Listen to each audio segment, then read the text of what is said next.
Hey everyone, Hudson here, and welcome back to another video. Today, I will be sharing 5 habits that help me move from earning $0 to $100 per month on Medium. These are the same 5 habits that help me move from $100 to $1,000 and to the point where I'm at now, consistently earning over $1,000 per month on Medium. As always, thank you so much for subscribing. If you haven't already, I would love for you to subscribe below and leave a comment telling me what topics you would like me to cover. I'm happy to make a video on anything you're interested in. With that said, let's get into it. Habit number 1, headlines. Headlines are the most important aspect of writing online. They are the door that opens up the possibility for readers to read your amazing words. There's tons of advice out there on how to write amazing headlines.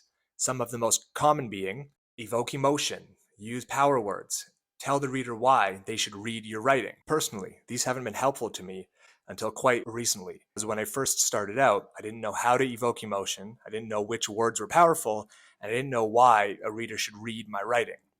I've always found practice to be the most effective way to get better at anything. Headlines are no different. So, to maximize the amount of practice you can get on writing headlines, I recommend writing on multiple platforms. Twitter and LinkedIn, in addition to Medium, are perfect social media platforms to write on, as they're word-based. If you think about a tweet, it's essentially a headline. Tweeting gives you the opportunity to test topics, words, and formats to see what people are interested in. The same goes for the first 2 sentences of your LinkedIn post. You can see what people like based on their engagement or lack thereof. If you don't have time for both, I recommend prioritizing Twitter, as it's the lowest time investment versus the reward you get in terms of feedback. You can schedule your tweets using Twitter's native tweet scheduler. I'll make a video on exactly how to do that in the future. But if you don't know where to start at all, it can be helpful to see examples of strong headlines. I recommend this.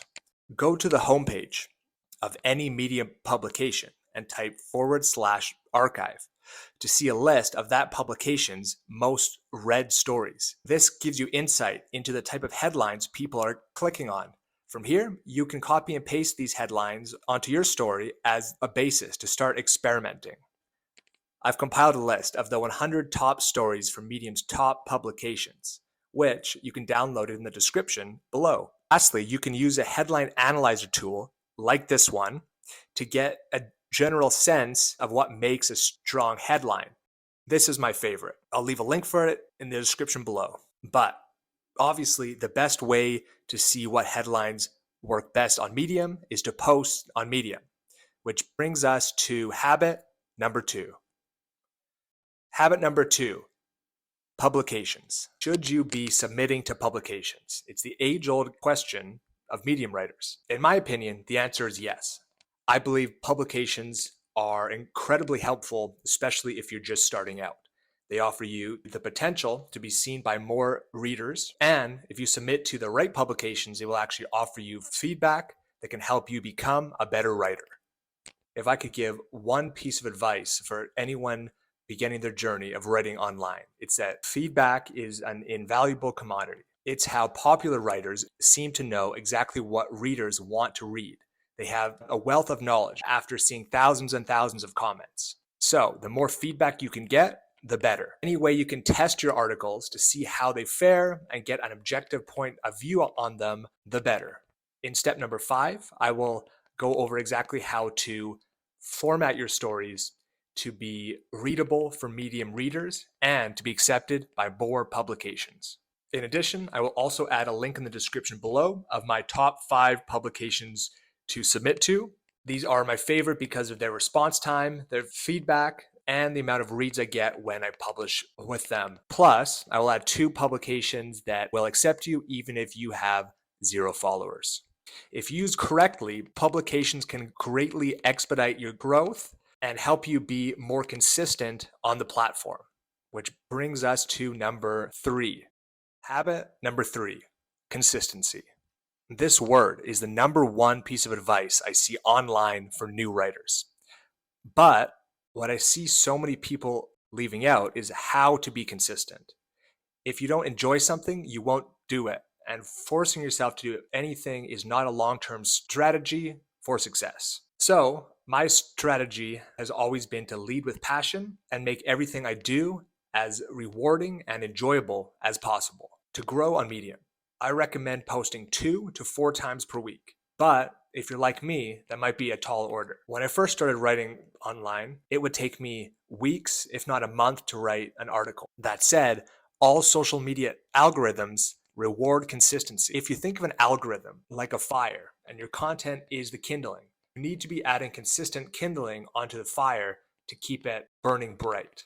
The hotter your fire gets, the more readers your stories will be pushed out to. You need to be posting consistent content so your stories will catch fire. Here's how you can stay consistent without burning yourself out. I'm a notoriously slow writer, and I have the tendency to overthink. I found that having a schedule to stick to helps me to be more efficient with my time and with my thoughts. These are 2 things that really help me stay consistent and stick to a routine. The first is submitting to short form publications. A short form story is 150 words per less. There are some publications that are solely dedicated to publishing short form content. I will add a link to 2 publications that I used to gain traction on Medium in the description below. This helps you 1, remain consistent to feed Medium's algorithm, and 2, practice your headlines as well as developing ideas. It's a great way to develop the skill of expressing your ideas succinctly and clearly. And number 2, which is to publish at 80%. Overthinking is a common trait of writers, as they're often deep thinkers. But something that has really helped me overcome procrastination in my journey is to remove the idea that there is a 100%, a perfect article. Articles, just like life, will never be perfect. So start publishing them at 80%. What you'll find is what you deem to be an unfinished product are often the stories that perform the best. People don't want perfect. They want lots of pretty good. Number 4, engagement. Medium is a social media platform. As much as we would all love to write our amazing stories, hit publish, and have them be seen by thousands of readers, it's just not the case. Not for 90% of writers. So here's what I recommend doing. Set up a schedule of engagement into your posting routine. The best way to get people to read your stories is to engage with other writers. I recommend engaging with at least 5 different accounts every time you post. Personally, my routine involves posting and then opening up my latest story, responding to every comment, and spreading engagement on as many as I can. Try to respond and engage with every single person that leaves a comment on my posts. But I understand not everyone has the time or the desire to do that. So here's what I recommend as a minimum engagement routine. Every time you post, open up your most recent story and respond to every comment and go on their profile and engage in this way. Open up their latest story, highlight any points that stick out, clap for the story 50 times, and leave a thoughtful comment. This has you show up in their notification bar multiple times, so they will be more likely to reciprocate engagement. Over time, you will build a base of other writers who enjoy reading your stories and will reciprocate engagement. This will tell Medium's algorithm that your story is worth reading. It will push your story out to more readers. That said, if you lack a solid headline or your story isn't engaging, this will fizzle out. So the importance for quality work needs to stay at the forefront. If you don't have any engagement on your stories, pick out a minimum of 5 writers within your niche to engage with. One trick I used to use was to what I call steal engagement. Here's how to do it. Find a story that's in your niche. You can do this by searching for a topic or by simply typing in some keywords that you also write about. Then find a story with lots of engagement. Go to the comments and use this as your pool for engagement. Try to find stories that are reasonably recent so you can find commenters that are active on the platform and may even be writers themselves. Go onto their profile and engage with their content. These users are more likely to reciprocate engagement as they are active users that are already leaving comments. When it comes to engagement, this is the hierarchy of value, starting with claps, then highlights, then comments. When it comes to social media, comments are currency. They take more time and more effort, and that's why people value them more. These little tricks to feed Medium's algorithm won't help you at all if your story isn't worth reading, which brings us to our last point. Number 5, formatting. This may be the most important step on your Medium journey.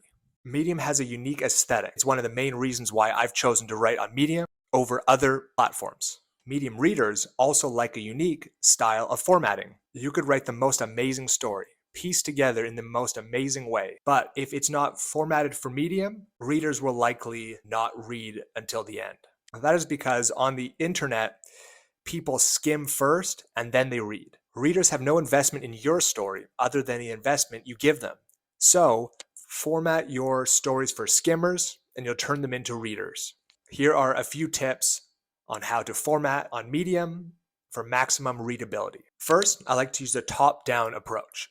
This means when I'm editing or rereading stories, I start from the top and go all the way down to the bottom. This causes me to focus more energy on the top portions of my article than the bottom. Your headline followed by your introduction are the two most important aspects of your story. They get your reader to open up your story and then tell them why they should stick around. Next is to never have my paragraphs exceed 5 lines on a desktop. Large chunks of text can be overwhelming for readers and cause them to exit your article. The more white space, the better. And the more you can change up the formatting in your story attracts readers' eyes and keeps them engaged. Readers often get lost in large chunks of text. So keep your paragraphs small, use lots of white space on the page to keep readers' eyes scrolling down your story. It's the same concept. This is the foundation for perhaps my best and most powerful formatting tip, something I call the 3 scroll rule. Never let readers scroll more than 3 times before seeing a change in formatting. This could be a heading, a subheading, quote, a numbered list, or bullet points. A change in formatting naturally attracts the eye and keeps your reader scrolling down the page. Lastly, on formatting, I always do all my final edits on mobile. Personally, I use an app called Notion to house all of my drafts, headlines, and ideas. It's also a great way to format for mobile. I also like to send myself a draft link before publishing of my Medium story so I can see how it looks on mobile. This is because the majority of readers read on their phones. I'll share more tips on how to optimize your stories for mobile in a later video, so stay tuned for that. To summarize, these were the 5 habits that helped me grow initially on Medium. I hope they do the same for you. Develop your own style of headlines by practicing on multiple platforms. Use publications to gain feedback and to help promote a routine of consistency. Set a routine for yourself and stick to it. Publish articles at 80%. Remember, Medium is a social media platform. Aim to engage with at least 5 other writers every time you post. Medium has its own unique styling and formatting.